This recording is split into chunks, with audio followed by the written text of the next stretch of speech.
Respirer, ça paraît si simple, n'est-ce pas? C'est un droit, un réflexe. Et pourtant, pour des milliers de Canadiens qui vivent avec la fibrose pulmonaire, c'est un combat de tous les jours.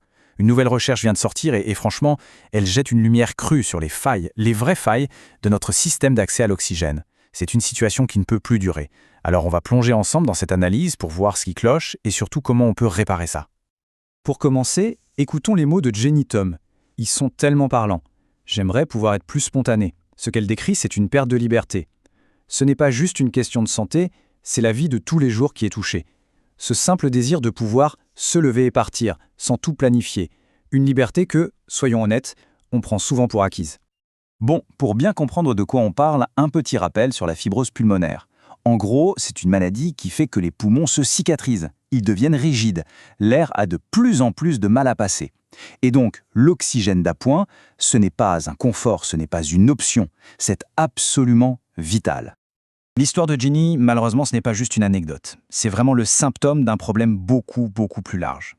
La nouvelle enquête le montre noir sur blanc, le système d'accès à l'oxygène au Canada n'est pas juste un peu défaillant, il est carrément en panne. Et ça, à l'échelle de tout le pays. Il y a un mot qui revient tout le temps dans le rapport. C'est le mot patchwork. Une courte pointe, si on veut. Imaginez des morceaux de tissu qui ne vont pas du tout ensemble. Ben voilà, c'est notre système de santé pour l'oxygène. Les règles, le financement, l'accès, tout change d'une province à l'autre. Il n'y a aucune uniformité, aucune équité. C'est simple, la santé d'une personne dépend de son code postal. Et ce chiffre est plus qu'alarmant. Plus de la moitié des professionnels de la santé disent que les règles de leur province les empêchent de prescrire de l'oxygène à des gens qui en ont clairement besoin. Pensez-y une seconde. Les médecins savent quoi faire, mais le système leur met des bâtons dans les roues. Et cette carte, elle illustre parfaitement ce fameux patchwork. On voit bien que le niveau de désaccord des médecins avec les directives varie énormément d'une région à l'autre.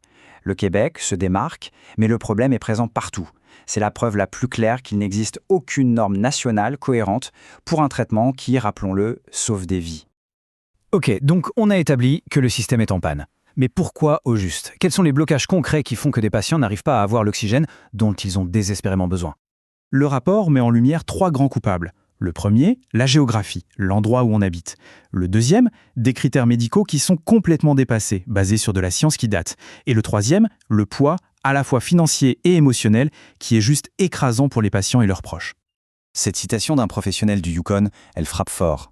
Ça, c'est la loterie du code postal dans ce qu'elle a de plus cru. Imaginez devoir aller dans une autre province juste pour voir un spécialiste. C'est un obstacle énorme. C'est la preuve que le lieu où on vit détermine l'accès aux soins. Et ça, c'est inacceptable. Et là, on touche au cœur du problème médical. La plupart des critères pour avoir droit à l'oxygène sont basés sur une autre maladie, la MPOC. Le truc, c'est que les besoins des patients avec une fibrose pulmonaire ne sont pas du tout les mêmes, surtout quand ils font un effort. On applique les mauvaises règles aux mauvaises personnes. C'est aussi simple que ça. Et ce n'est pas une opinion, c'est un fait. La docteure Kerry Johansson le dit clairement. Plus de 35 ans.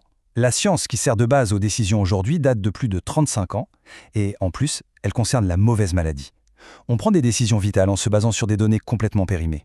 La preuve, elle vient aussi du terrain. Ce ne sont pas que les médecins qui le disent. Regardez ça. Plus de la moitié des fournisseurs d'oxygène, ceux qui livrent les bonbonnes, qui voient les patients tous les jours, le confirment. Ils voient bien que les patients atteints de fibrose pulmonaire ont besoin de beaucoup plus d'oxygène que les autres. Et puis il y a l'argent, le fardeau financier. 14% des patients doivent sortir de l'argent de leur poche pour payer leur oxygène. On parle parfois de milliers de dollars par année. Dans un pays avec un système de santé dit universel, devoir payer pour respirer, c'est quand même un comble. Ce qui est vraiment frappant dans tout ça, c'est que la frustration n'est pas juste du côté des patients. Pas du tout. C'est tout le monde qui est à bout. Les patients, les médecins, les fournisseurs, ils sont tous d'accord sur une chose, ça ne peut plus continuer comme ça. Il faut que ça change et vite. Prenons le temps d'écouter cette voix, celle d'un patient. Si vous n'êtes pas en train de mourir, vous ne l'obtenez pas. Ces mots sont d'une violence.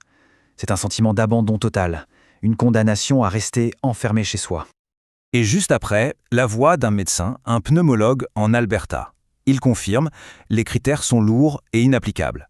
Les médecins se battent contre une bureaucratie qui les empêche de faire leur travail, de soigner les gens correctement. Et pour boucler la boucle, un fournisseur d'oxygène en Ontario qui lui pointe du doigt les coupes dans le financement. L'impact est direct sur les soins. Vous voyez, patients, médecins, fournisseurs, tout le monde est coincé dans ce système défaillant. Le cri du cœur est anonyme. Bon, le constat est sombre, c'est vrai. Mais l'idée, ce n'est pas juste de se plaindre, il faut des solutions. Et la bonne nouvelle, c'est que cette analyse ne fait pas que dénoncer le problème. Elle propose un chemin, une voie claire pour aller de l'avant et pour garantir ce qui devrait être un droit fondamental, le droit de respirer. L'idée de départ, elle est simple, mais elle est puissante.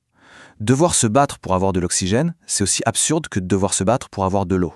Ça ne devrait tout simplement pas exister. C'est le principe de base qui doit guider n'importe quelle réforme.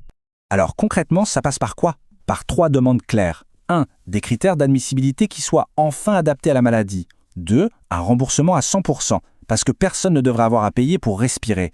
Et 3. Un accès garanti à l'oxygène, peu importe où on habite au Canada. C'est logique, c'est clair et c'est surtout réalisable. On termine avec cette question qui résume tout. Le droit de respirer devrait-il vraiment dépendre de son code postal? La réponse, on la connaît tous, elle est évidente. Maintenant, il faut que cette évidence se transforme en action concrète, pour que plus personne au Canada n'ait à suffoquer en attendant que les choses changent.